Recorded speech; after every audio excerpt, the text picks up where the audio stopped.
நமக்கு கொள்கை இருக்கிறது. கொள்கையை வழிகாட்டிய தலைவர்கள் இருக்கிறார்கள். கொள்கை இல்லாத தலைவர்கள் இல்லாதவர்கள் தான் ஒருமையில் பேசுவார்கள், இரட்டை அர்த்தத்தில் பேசுவார்கள், கண்டதை பேசுவார்கள். நமக்கு கொள்கை இருக்கிறது, தலைவர்கள் இருக்கிறார்கள். எனவே கொள்கையை மட்டும்தான் நாம் முன்னிறுத்தி பேச வேண்டும்.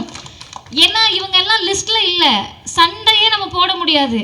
யோசிச்சு பாருங்க, ஃபீல்டில் இருக்கவங்க கிட்ட தானே நீங்கள் பஞ்சாயத்து பண்ண முடியும், ஃபீல்டில் இருக்கவங்க கிட்ட தானே சண்டை பண்ண முடியும். ஃபீல்ட் அவுட் ஆகி எப்பயோ வெளியேற்றப்பட்டவர்கள், தமிழ்நாட்டு மக்களால் அப்புறப்படுத்தி தூக்கி எறியப்பட்ட, டெபாசிட் கூட வாங்க வக்கற்றவர்களை பற்றி நாம் பேச தேவை கிடையாது. இப்போ நம்ம யாரை பற்றி பேசுகிறோம்னு கேட்டிங்கன்னா, இந்த இயக்கத்தை அழிச்சிடுவோம். நாங்கள் சும்மா கிடையாதுப்பா. 111 அடி, 200 அடி, 500 அடி, வாய்க்கு வந்த அடியெல்லாம் சொல்லி அவ்வளோ அடி ஆழமாக குழி தோண்டி புதைச்சிருவோம். நாங்கள் புதைத்தவர்களுடைய சமாதிக்கு இன்னைக்கு நம்ம தான் போய் மாலை போட்டு, அவர்களுடைய சிலையும் நம்மளே வச்சு அவங்களுக்கும் நம்ம மாலை போட்டுட்டு இருக்கோம். அப்ப கலைஞருக்கு பிறகு இந்த இயக்கம் இருக்காதுன்னு சொல்லி ஆரியர்களும் பார்ப்பனர்களும் கொண்டாடினாங்க. ஏன் கொண்டாடினாங்கன்னு கேட்டா, எப்ப பாரு ஸ்கூல் திறக்கிறது, காலேஜ் திறக்கிறது, சமச்சீர் கல்வி கொண்டு வரேன்றது, திருமண உதவித்தொகை தரேன்றது, இந்த பொம்பளை பிள்ளைகளெல்லாம் படிக்க விட்டு வாய் பேச வைக்கிறது, அப்பாடா இல்லை இவர் அப்படின்னு சந்தோஷப்பட்டாங்க. அப்புறம் என்ன ஆச்சுன்னா, அவங்க அப்பாவாவது சொல்லிட்டு செய்வார், இவர் சத்தமே இல்லாமல் சைலண்ட்டாக அடிக்கிறாரேன்னு அடி வாங்க முடியாமல் நம்முடைய தளபதி வந்தார். இப்போ என்ன ஆயிடுச்சுன்னு கேட்டால், அவர் வந்தப்பயாவது ஜெலுசில் மூடியில் தான் குடிச்சுக்கிட்டு இருந்தோம். இப்போ டின்னா வாங்கி வச்சாலும் பார்ப்பனர்களுடைய வயிற்றெரிச்சலுக்கு அடங்க முடியாத அளவிற்கு அவர்களின் அடிநாதத்தில் பார்ப்பனியத்தின் RSSின் குரல் வலையான சனாதனத்தில் அண்ணன் உதயநிதி ஸ்டாலின் அவர்கள் கை வைத்திருக்கிறார். இன்னைக்கு இருக்கக்கூடிய இளைஞர்கள், நீங்கள் ரசிகத்துவத்தோடு இருக்கலாம், விசில் அடிக்கலாம், ரசிகர்களாக யாருக்குனாலும் இருக்கலாம். ஆனால் ஒன்று மட்டும் நம்ம தெரிஞ்சுக்கணும், யாருக்கு வேண்டுமானாலும் நாம் ரசிகராக இருக்கலாம்.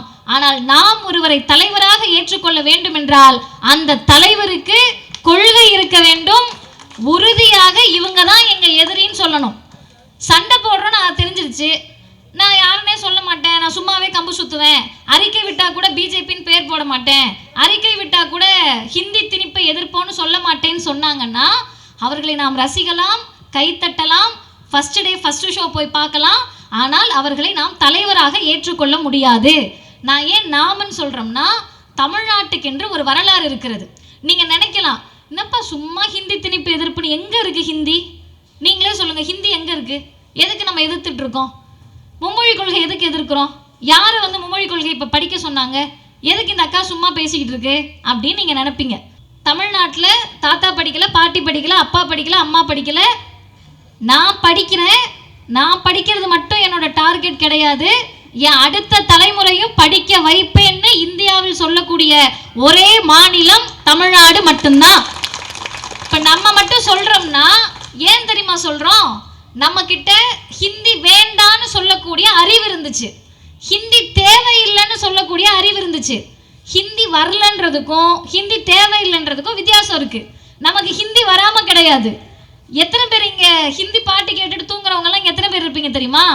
ஆஷிக் 2ன்னு ஒரு படம் வந்துச்சு, தும்கி ஹோன்னு ஒரு பாட்டு கேட்டிருக்கீங்களா? அது எப்படி கேட்காம இருப்பீங்க? ரீல்ஸில் தானே வருது. அந்த பாட்டை நம்ம பிள்ளை போயிட்டு ஹிந்தி ஈலாம் கற்றுக்கிட்டு வந்து பாடலை, அந்த பாட்டை கேட்டு கேட்டு அதுக்கெல்லாம் பாடும். கொரியன் சீரீஸ் பார்ப்பீங்களாப்பா? பிடிஎஸ் பார்ப்பீங்கல்ல? கொரியாவில் போய் கொரியன் கற்றுட்டு வந்தா எல்லாம் பார்த்துக்கிட்டு இருக்கீங்க? கிடையாது. பார்க்க பார்க்க அதுவாக வந்துடும். அப்போ இந்த ஹிந்தியாக இருக்கட்டும், கொரியாவாக இருக்கட்டும், ஃப்ரெஞ்சாக இருக்கட்டும், ஜெர்மனியாக இருக்கட்டும், தேவை என்றால் கற்றுக்கொள்ளுவோம். ஆனால் ஹிந்தி ஒரு காலத்திலும் தமிழ்நாட்டுக்கு தேவையே கிடையாது என்பதை புரிந்து கொண்ட ஒரே மாநிலம் தமிழ்நாடு மட்டும்தான். ஏன் புரிஞ்சுக்கிட்டோம்னா, இந்த அழைப்பு இதெல்லாம் பார்த்துருப்பீங்க. அதில் முதல்ல தலைமை அந்த அண்ணனோட புவனேஸ்வரன் பேருக்கு பின்னாடி பின்னு இருக்கு. இந்த பின்ற பட்டத்தை எதுக்கு நம்ம போடுறோம் தெரியுமா? அவரோட பேரை மட்டும் போட்டுட்டு நம்ம விட்டுறலாம், சும்மா புவனேஷ் அப்படின்னு போட்டுட்டு விட்டுறலாம், மதிவதனி அப்படின்னு போட்டுட்டு விட்டுறலாம், அண்ணன் பிரகாஷ் அவங்க பேரை பிரகாஷ் அப்படின்னு போட்டுட்டு விட்டுறலாம்.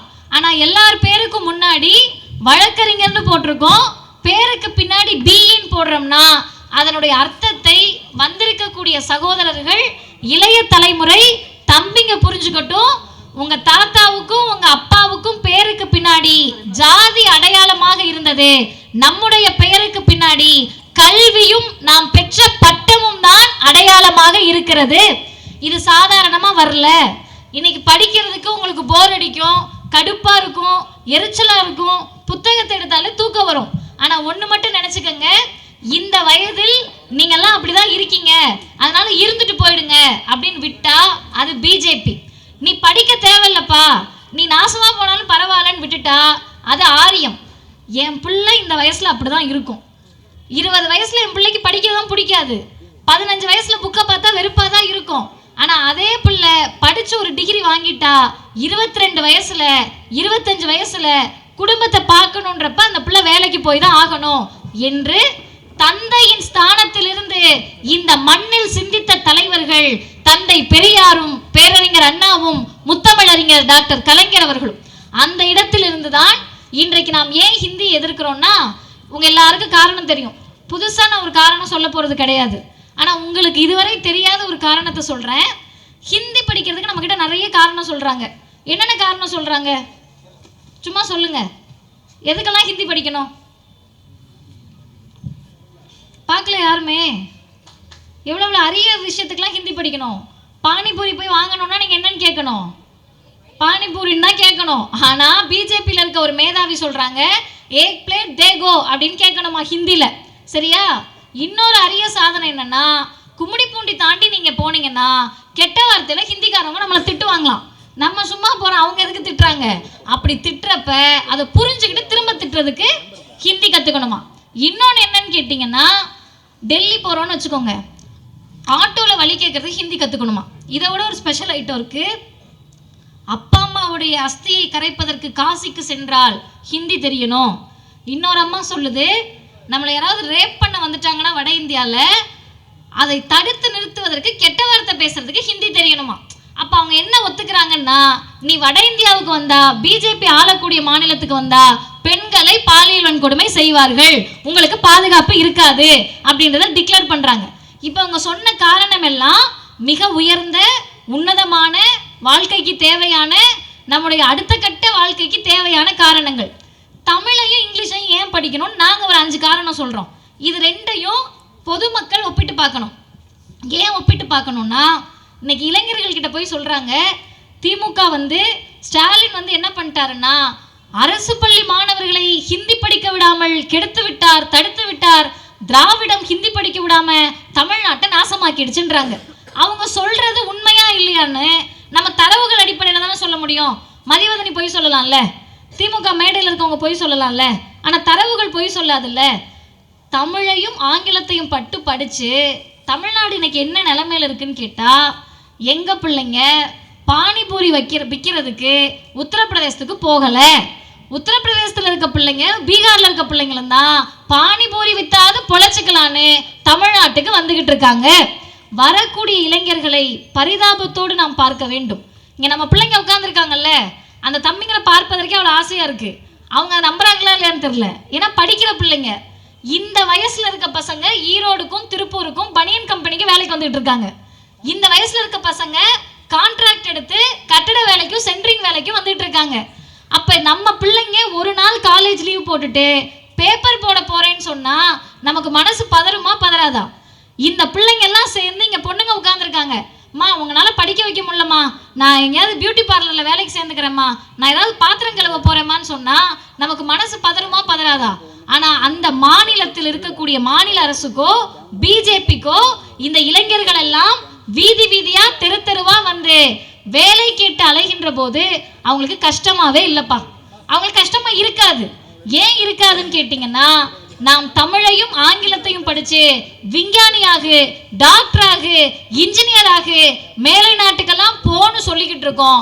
இன்னொரு பக்கம் பிஜேபி அது எப்படி தமிழ்நாடு உருப்படலாம் அப்படின்னு கேட்குறாங்க.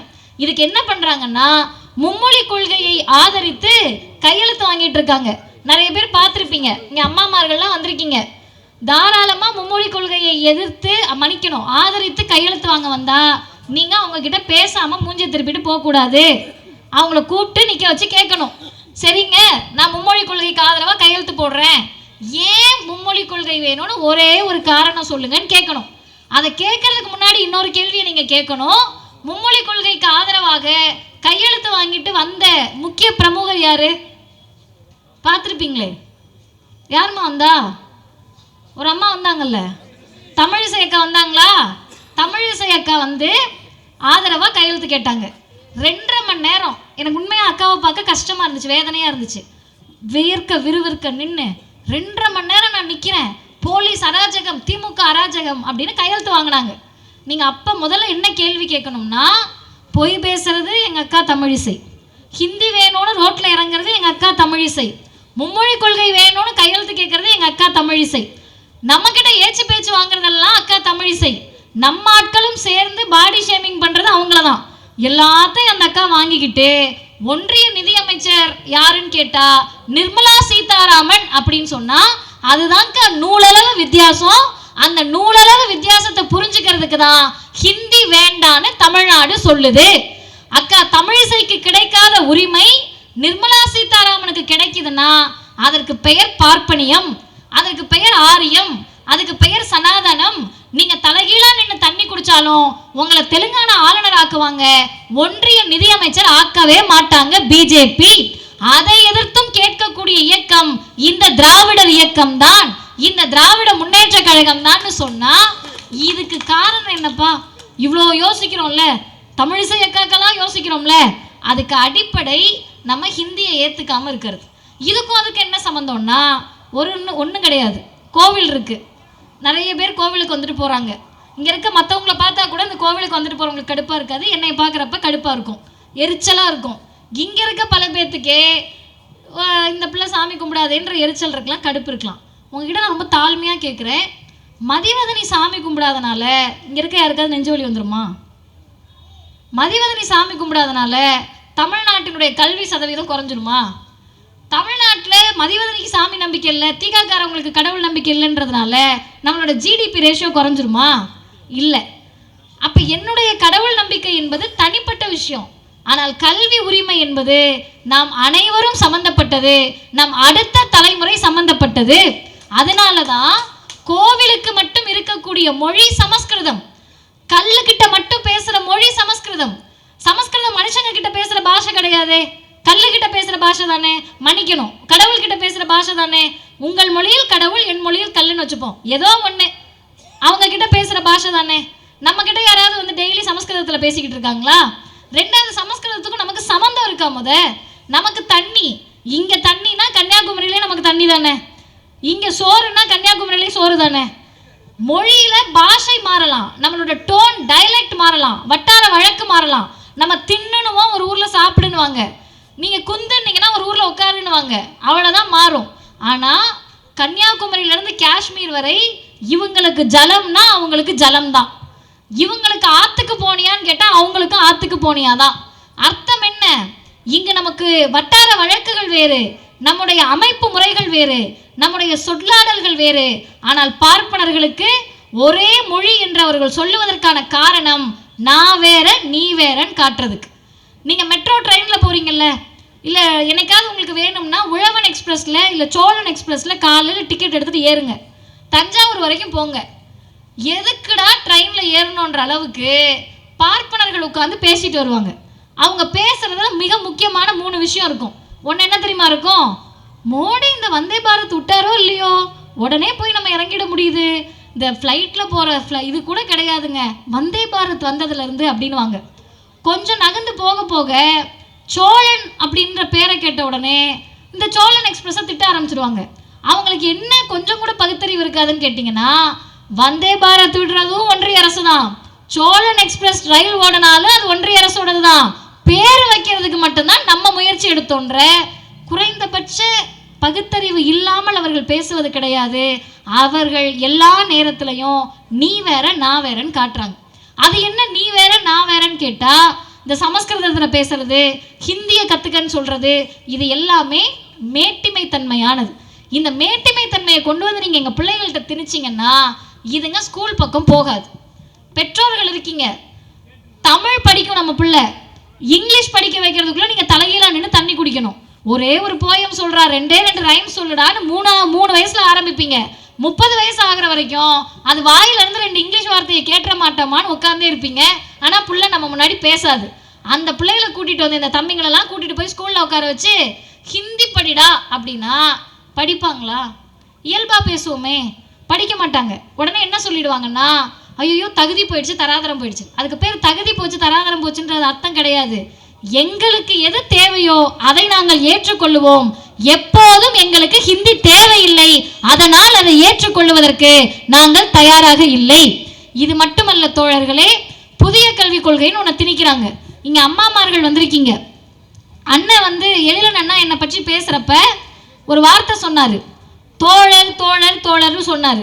இங்கே இருக்கக்கூடிய அம்மாமார்கள் தம்பிங்க எல்லாரும் சேர்ந்தே யோசிங்க, மதிவதனிக்கு கல்யாணம் ஆயிடுச்சா இல்லைன்னு எப்படி கண்டுபிடிப்பீங்க? எந்த அறிகுறியும் இல்லை, டவுட்டில் வேற இருப்பீங்க. இந்த பிள்ளை செல்வியான்னு தெரில திருமதியான்னு தெரிலன்னு. அழைப்பதில் போடுவாங்களான்னு பார்த்தா ஸ்ட்ரிக்டாக சொல்லியாச்சு, செல்வி திருமதி இந்த கதையெல்லாம் வேண்டாம், நான் வக்கீல் படிச்சிருக்கேன், 5 வருஷம் படித்து கஷ்டப்பட்டிருக்கேன், வழக்கறிஞர்னு போடுங்கன்னு சொல்லியாச்சு. இப்போ நீங்கள் கண்டுபிடிக்க முடியாது. ஆனால் இங்கே இருக்கக்கூடிய பெண்களை பார்க்கிற போது நீங்கள் எளிமையாக கண்டுபிடிக்கலாம். அவங்க பேருக்கு முன்னாடி செல்வின்னு இருக்கும், திருமதின்னு இருக்கும். இந்த பெண்களை எப்படி கூப்பிடலாம் அப்படின்றது உங்களுக்கு தெரியும். அழைப்புதல்ல அதுதான் போடுவீங்க. 100 வருஷமாக அப்படி தான் இருந்திருக்காங்க. 2000 வருஷமாக நம்ம மேடை பக்கம் வந்தது கிடையாது, தெருவில் கூட்டம் கேட்டது கிடையாது. அப்போ இது செல்வியா திருமதியான்னு இன்னாரோட மனைவின்னு சொல்லி அடையாளப்படுத்தப்பட்டவர்களை வரலாற்றில் முதல் முறையாக இந்தியாவில் தோழர் மதிவதனி தோழர் என்று உங்களை அழைத்தது திராவிடர் இயக்கம்தான், தந்தை பெரியார் தான், இந்த கழகம்தான். அந்த வழியில் வந்த நம்மளை மும்மொழி கொள்கை அப்படின்றதையோ புதிய கல்விக் கொள்கைன்றதை கொண்டு வந்து பொம்பளை பிள்ளைங்க படிக்காதுன்றாங்க. பொம்பளை பிள்ளை படிக்கலைன்னா நமக்கு சந்தோஷம் தான், நிறைய பேருக்கு சந்தோஷம். ஏன்னா படித்தாதானே வாய் பேசுது, படிக்கிறதுனால தானே இவ்வளோ கொழுப்பாக பேசுது, படிக்கிறதுனால தானே இவ்வளோ திமிரா பேசுது அப்படின்னு நீங்கள் நினைக்கலாம். ஆனால் இன்றைக்கு காலம் மாறிவிட்டது. பொம்பளை பிள்ளைய படிக்க வைக்கணுன்ற தேவை வந்துருச்சு. ஆனால் இந்த புதிய கல்விக் கொள்கை என்ன சொல்லுதுன்னா, பொம்பளை பிள்ளைக்கு படிப்பு தேவையில்லைன்னு சொல்லுது. இங்கே அக்காமார்கள் போயிட்டு இருக்காங்கல்ல, அவங்க பாட்டு வந்துட்டு இருக்காங்கல்ல, அவங்களையும் கேட்குறேன், கடைசியில் இருக்கிற அண்ணன் வரைக்கும் கேட்குறேன். நீங்கள் எல்லாரும் கஷ்டப்பட்டு சம்பாதிக்கிறவங்க, டெய்லி உடல் உழைப்பை கொடுக்கக்கூடியவர்கள். இங்கே இருக்கக்கூடிய ஒருத்தர் யாருனாலும் சரி, நான் பெட்டு கட்டுறேன், 1000 ரூபாய் பந்தயம் வச்சுப்போம், நான் முடிச்சுட்டு கீழே இறங்குறப்ப நீங்கள் கையை பிடிச்சி கேட்கலாம்மா, என்னம்மா பந்தயம் கட்டினால காசை கொடுன்னு. இங்கே இருக்கக்கூடிய பெற்றோர்கள் யாராவது ஒருத்தர் 1000 விளக்கு தொகுதியில் நான் பெரிய பங்களா கட்டணும் அதுக்காக தான் வேலைக்கு போகிறேன், நான் பெரிய கார் வாங்கணும் அதுக்கு தான் வேலைக்கு போகிறேன் அப்படின்னு சொல்லுவீங்களா? இல்லை என் பிள்ளை படிச்சுக்கிட்டு இருக்கான், இல்லை என் பிள்ளை படிச்சுக்கிட்டு இருக்கு, அதை எப்படியாவது நல்லா படிக்க வைக்கணுன்றதுக்காக வேலைக்கு போகிறேன்னு சொல்லுவீங்களா? நல்லா படிக்க வைக்க தானே வேலைக்கு போகிறேன்னு வைங்க. அதுக்கு என்ன தெரியுமா அர்த்தம்? நான் படிக்கல, என் பிள்ளை எப்படியாவது படிக்கணும். இன்னும் சொல்லுகிறேன், தமிழ்நாட்டில் நீங்கள் கடன்கார குடும்பத்தை பார்க்கலாம், அடுத்த வேளை சாப்பாட்டுக்கு வழி இல்லாத குடும்பத்தை பார்க்கலாம், மிகப்பெரிய வறுமையில் இருக்க குடும்பத்தை பார்க்கலாம், குடிசையில் இருக்க குடும்பத்தை பார்க்கலாம். ஆனால் என் பிள்ளைய படிக்க வைக்க மாட்டேன்னு சொல்லக்கூடிய ஒரு குடும்பத்தை கூட நீங்கள் தமிழ்நாட்டில் பார்க்க முடியாது. ஏன்னா இங்கே 2000 வருஷமா படிக்கல சார், இப்போதான் படிச்சு வர்றோம். படிச்சு வர்றது பொறுத்துக்காம மோடி சொல்லுகிறார் 3வது 5வது 8வதுக்கு பப்ளிக் எக்ஸாம். இங்கே குழந்தைங்க இல்லை, குழந்தைங்க யூஸ்வலாக நான் போகிற கூட்டத்தில் இருக்கும், அதுங்க கிட்ட நான் வெளிப்படையாக கேட்பேன், எங்கன்னா எனக்கு எங்கள் அக்கா பொண்ணு 2வது படிக்குது, உங்கள் வீட்டில் குழந்தைங்க இருக்கும், 2வது உங்களுக்கு நான் மகள் வயது தான், நான் தாராளமாக கேட்கலாம். நம்ம பிள்ளை யூரின் வந்தால் சொல்ல தெரியாது, விளையாடிக்கிட்டே இருக்கும், குடு குடு குடுன்னு ஓடி வரும். எதுக்கு வருதுன்னு பார்த்தா டவுசரை நம்ம கழட்டி விடுறதுக்கு. அதுக்கு டவுசரை கழட்டி கூட யூரின் போக தெரியாத வயது, பேனாவை பிடிச்சி எழுத தெரியாத வயது, ஸ்கூலுக்கு போகிறப்ப யூனிஃபார்மை தன்னாப்பில் மாட்டிக்க தெரியாத வயது. அந்த வயது குழந்தையை நீ போய் பரீட்சை எழுதுன்னு சொல்கிறது வன்முறையா இல்லையா? பப்ளிக் எக்ஸாம் எழுத சொல்கிறாருங்க மோடி, பொது தேர்வு எழுத சொல்கிறாரு அமித்ஷா. ஃபெயில் ஆயிட்டா என்னையா பண்ணுவான்னு கேட்டா, அருமை தோழர்களே பொதுமக்களே நல்லா கேட்டுக்கங்க, தொழிற்கல்வியை கற்றுக் கொடுப்பாங்களாம். தொழிற்கல்வினா என்ன? நம்ம அப்பா அம்மாலாம் பெரிய டாடா பிர்லா ரேஞ்சுக்கு ஐடி கம்பெனியில் வேலை பார்த்தவங்களா, டாக்டராக இருந்தாங்களா, இன்ஜினியராக இருந்தாங்களா? ஒன்றும் கிடையாது. நமக்கு தெரிந்த தொழில் என்னவா இருந்துச்சு? ஒன்று அம்மா டெய்லராக இருந்திருப்பாங்க, இல்லை கூலி தொழிலாளியாக இருந்திருப்பாங்க, இல்லைன்னா ஏதாவது 100 நாள் வேலை பார்த்துட்டு இருந்திருப்பாங்க. விவசாய குடும்பத்திலேருந்து வந்திருப்போம். இங்கே சென்னையில் இருக்கோம்னா தள்ளுவண்டி கடை போட்டிருப்பாங்க, இல்லை ஏதாவது தினக்கூலிகளாக இருப்பாங்க, ஏதாவது ஒரு கடைக்கு வேலைக்கு போகிறவங்களா இருப்பாங்க, பெட்டி கடை வச்சுருப்பாங்க. அந்த வீட்டு பிள்ளைகளுடைய குழந்தை தொழிற்கல்வி கற்றுக்கணும்னு சொன்னால் அது அயோக்கியத்தனமா இல்லையா? இதை என்ன சொல்கிறாங்கன்னா, தகுதியை வளர்க்க போகிறாங்களாம். அருமை இளைஞர்களே, நல்லா கேட்டுக்கங்க. ஒரே ஒரு தலைவர் தான் இந்த மண்ணில் கேட்டார், ஸ்கூலுக்கு வர சொல்றதே தகுதியை வளர்க்க தான். அப்படிதானப்பா?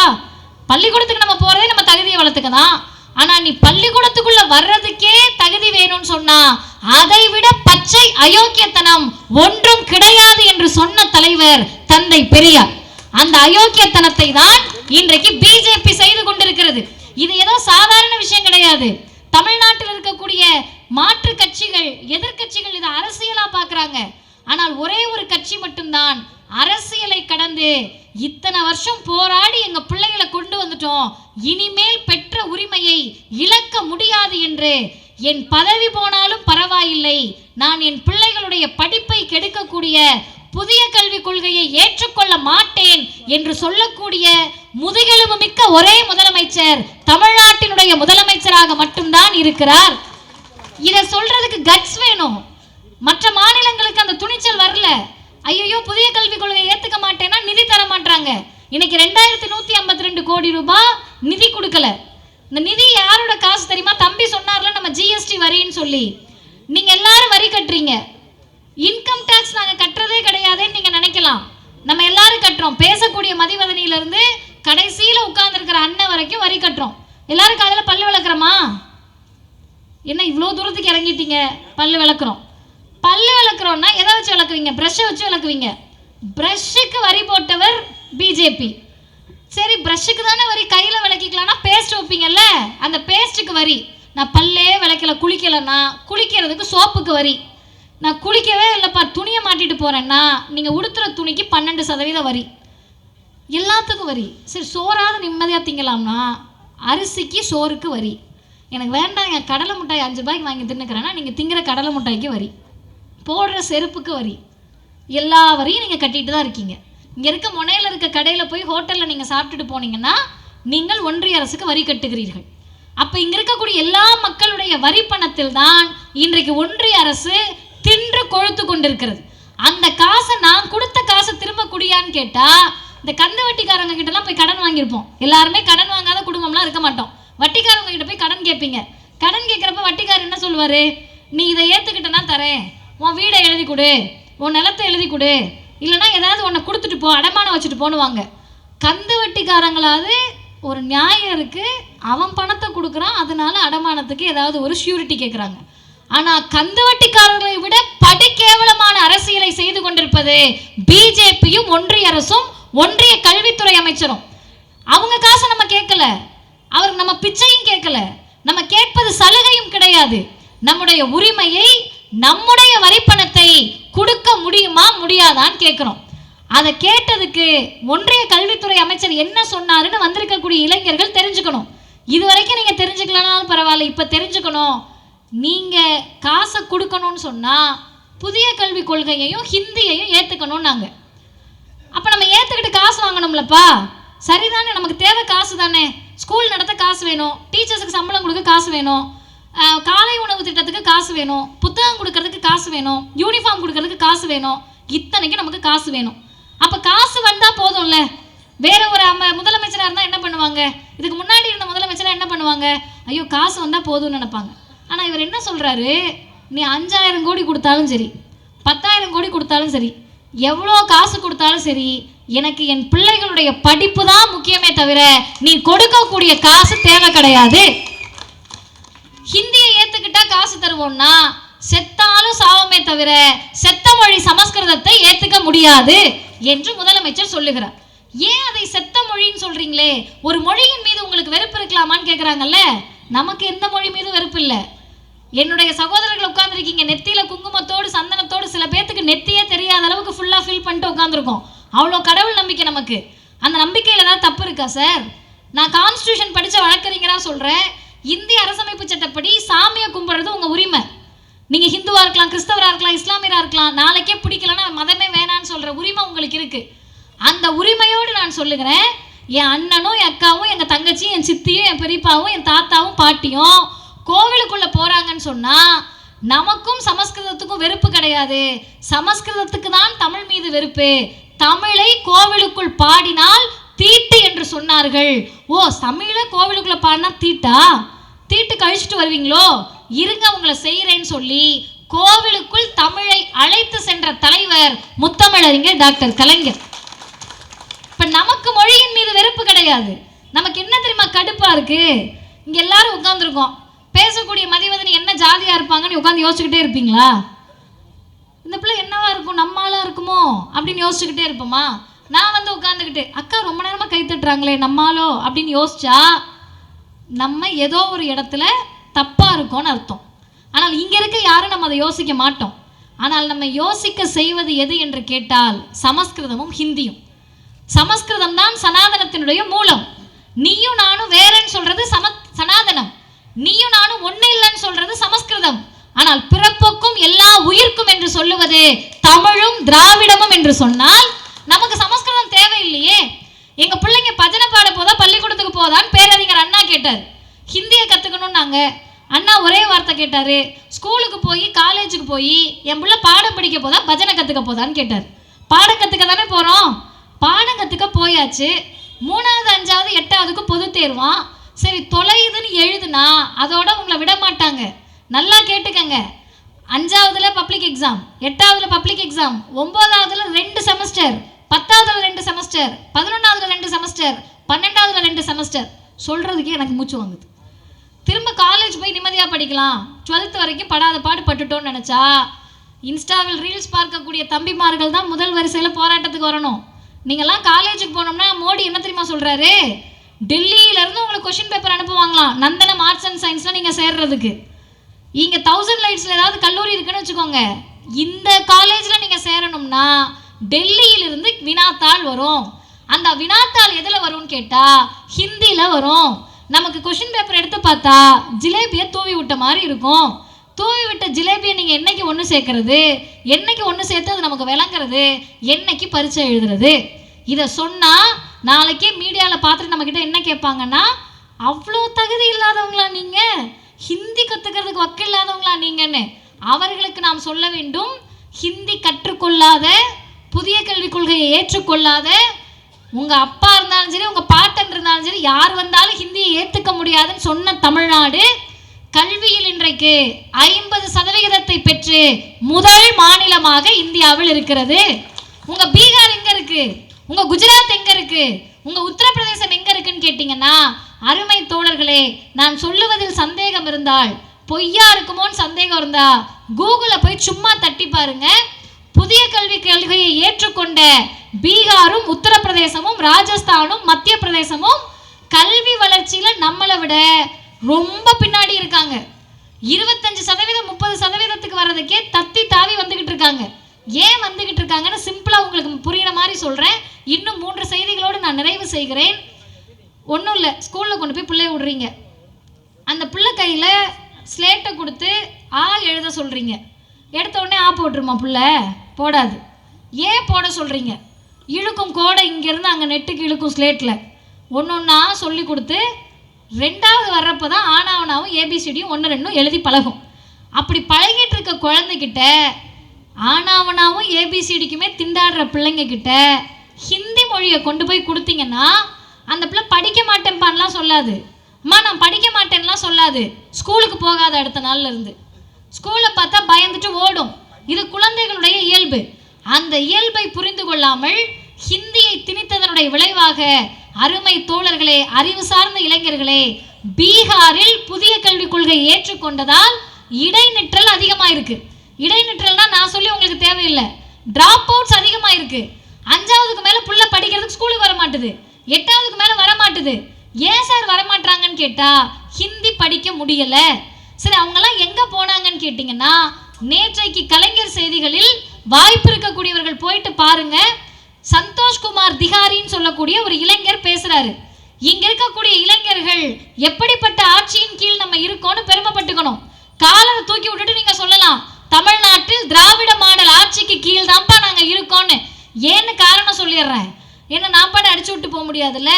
அந்த சந்தோஷ்குமார் திகாரி என்ற பீகாரிலிருந்து வந்த இளைஞர் சொல்றாரு, நான் பிஏ தமிழ் படித்தேன், அதுக்கடுத்து எம்ஏ தமிழ் படித்தேன், பச்சையப்பாஸ் காலேஜில் படிச்சிருக்காரு. இப்போ நான் என்ன பண்ணிட்டு இருக்கேன்னா பிஎட் சைதாப்பேட்டில் படிச்சுக்கிட்டு இருக்கேன்றாரு. எங்கேருந்து வந்தீங்கன்னு கேட்டால் பீகார்லேருந்து வந்தேன். எதுக்குங்க வந்தீங்கன்னு கேட்டா, எங்க அப்பாவுக்கு வருமானம் இல்லை, வறுமையில இருந்தோம், தமிழ்நாட்டுக்கு பஞ்சம் பிழைக்க வந்தோம். அவர் சொல்றாரு வறுமைக்காக வந்தோம். சரி, இங்க வந்து இத்தனை டிகிரி படிக்கிறீங்களே உங்களுக்கு கஷ்டமா இல்லையா, தமிழை படிக்கிறீங்களே கஷ்டமா இல்லையான்னு கேட்டா அவர் சொல்றாரு, தமிழை படிக்கிறதுக்கு எங்களுக்கு கஷ்டமா இல்லை, நான் படிச்சுட்டேன், ஏங்க உங்களுக்கு இங்கேருந்து திரும்ப போக தோணலையான்னு அந்த இளைஞர் சொல்லுகிறார். தமிழ்நாட்டில் இருக்கக்கூடிய அளவிற்கு பள்ளிக்கூடத்தையும் கல்லூரியிலையும் நான் பீகார்ல பார்த்ததே கிடையாது. உங்ககிட்ட நீங்க எங்க கூட போட்டி போடணும்னா இன்னும் 100 வருஷம் போராடணும். பீகாரும் மத்திய பிரதேசமும் உத்தரப்பிரதேசமும் எங்க பின்னாடி ஓடி வர்றதுக்கு இன்னும் 100 வருஷம் ஆகும். இன்னும் உங்களுக்கு புரியுற மாதிரி சொல்றேன், உங்க பிள்ளை 35 மார்க் எடுத்தா தலையில கொட்டி என்ன பண்ணுவீங்க? 50 மார்க் எடுக்க சொல்லுவீங்க. 50 எடுத்தா மண்டையில கொட்டி 70 எடுக்க சொல்லுவீங்க. 70 எடுத்தாலும் பத்தாது, திரும்ப பெரம்புல அடிச்சு 100 எடுக்க வைப்போம். ஆனா மோடியும் அமித்ஷாவும் ஒன்றிய கல்வித்துறை அமைச்சரும் என்ன பண்றாங்கன்னா, தமிழ்நாடு 100 எடுத்துக்கிட்டு இருக்கு, 70 எடு, 50 எடு, 25 எடு, ஃபெயிலா போ, நாசமா போன்னு சொல்றதுக்கு மறுபெயர் தான் மும்மொழி கொள்கையும் புதிய கல்விக் கொள்கையும். அதை நாம் புரிந்து வைத்திருக்கிறோம், அதனால் எதிர்க்கிறோம். கடைசியாக ஒன்று, இதெல்லாம் சொல்லிட்டேன், உங்களுக்கு கேட்கறதுக்கே அருமையா இருந்திருக்கும், என்னடா இது இவ்வளோ சொல்லிக்கிட்டே இருக்காங்களே லென்த்தான்னு. எளிமையா சொல்றேனே, 2000 வருஷமா நமக்கு கையெழுத்து போட தெரியாது. அப்பாவும் அம்மாவட்டையும் நம்ம தான் பழகி கொடுத்துருப்போம். பல வீட்டில் தாத்தா பாட்டிக்கெல்லாம் நம்ம உட்காந்து கையெழுத்து சொல்லி கொடுத்துருப்போம். 2000 வருஷமா கைநாட்டா இருந்த குடும்பத்தை முதல் தலைமுறை கையெழுத்துகளாக நம்ம மாறி இருக்கோம். திரும்ப நம்ம கைநாட்டா மாறாம இருக்கணும்னா புதிய கல்விக் கொள்கையையும் ஹிந்தி திணிப்பையும் எதிர்த்து தான் தீர வேண்டும். இன்னும் பல ஆண்டுகளுக்கு அதை நாம் எதிர்த்து தான் தீர வேண்டும். சரி, இதெல்லாம் எப்படி எதிர்ப்பீங்க? 1000 லைட்ஸ்ல முக்கில் நின்று கத்துனோம்னா மோடி கேட்டுருமா? மதிவதன் நீங்க பேசினோடனே எனக்கு சிரிப்பு வரும். நிறைய பேர் நின்று பேசுகிற போது அமெரிக்க ஏகாதிபத்தியமே உன்னை என்ன செய்வோம் தெரியுமா அப்படின்னம்னா, அமெரிக்க ஏகாதிபத்தியத்துக்கு கேட்டுருன்னு பல பேர் நம்பிட்டு இருப்போம். இங்க நான் நின்றுக்கிட்டு மோடி நான் சொல்றதை கேட்டுக்க அப்படின்னு நான் சொல்ல முடியுமா? அமித்ஷா நான் சொல்வது என்ன தெரியுமா அப்படின்னு நான் கத்த முடியுமா? நமக்கு நம்ம பெரிய ஆளா இருக்கலாம், ஆனா 1000 லைட்ஸ் முக்கில் நின்று கத்தனோம்னா மோடிக்கு கேட்காது. நான் வெளிப்படையா பேசுறேன், எங்க நின்று கத்தனா கேட்கும், எங்க நின்று பேசினாலும் அவருக்கு கேட்க போறது இல்லைன்றது உங்களோட மனசு எனக்கு புரியுது. ஆனா அப்படி இல்லை, என்னைக்குனாலும் அடிபணிச்சுதான் ஆகணும்.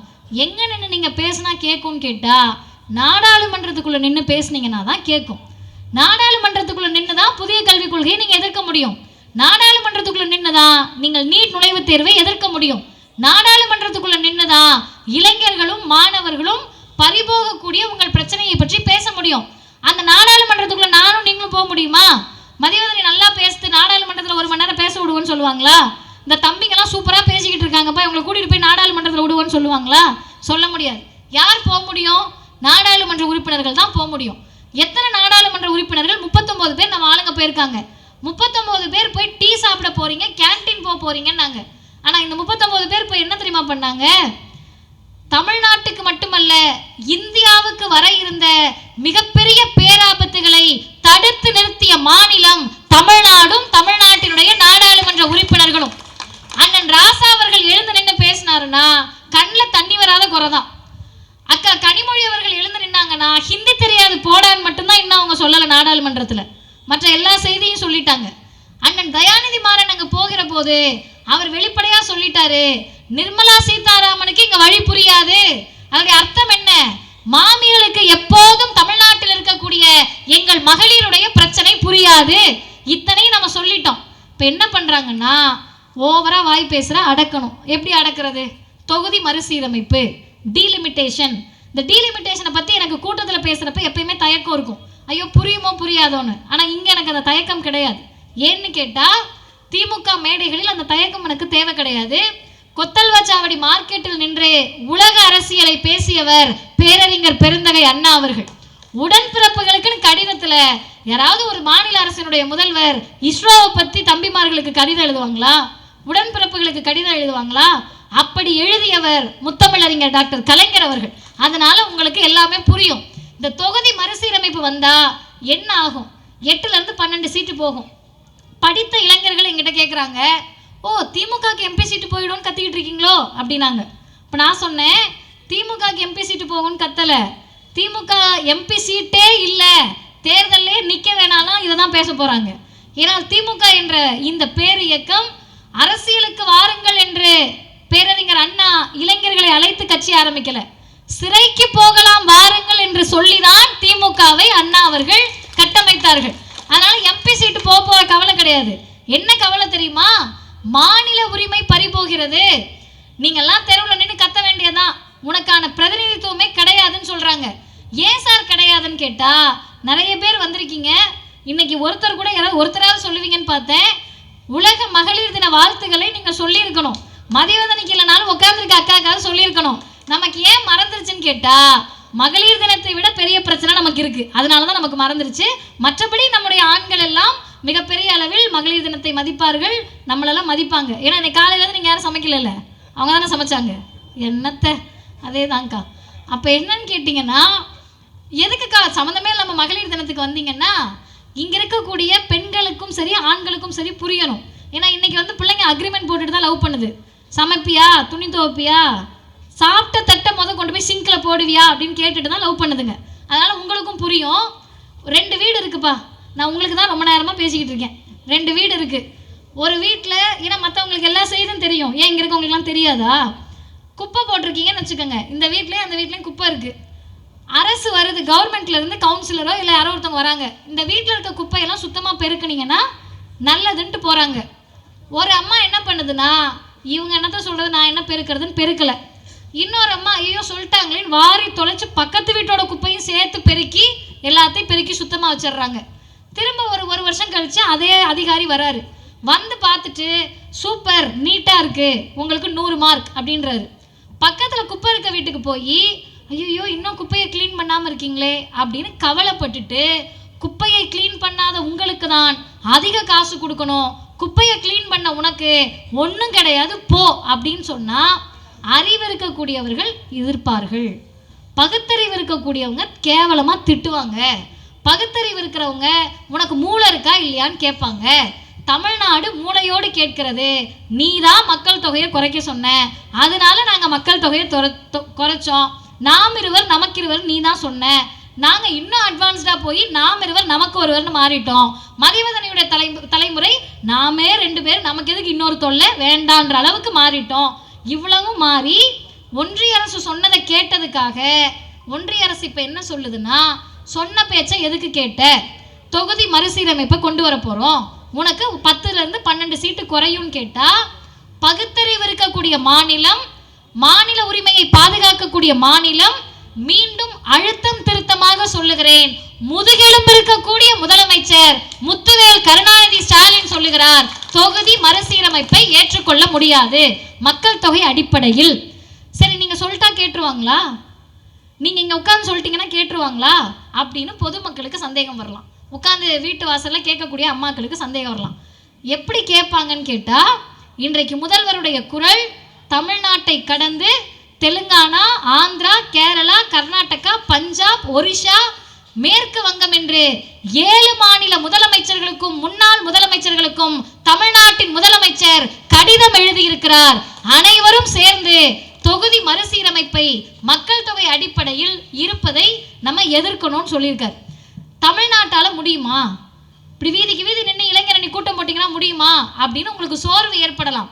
ஆனால் ஒன்றை மறந்து விடாதீர்கள், இந்தியா முழுவதும் இந்தி வேண்டும் என்று சொன்னபோது 1938லேயே இந்தி தேவையில்லை போடா என்று சொன்ன தந்தை பெரியாரும் தமிழ்நாடும் தான் ஹிந்தியை இன்னைக்கு வரைக்கும் எதிர்த்துட்டு இருக்கோம்.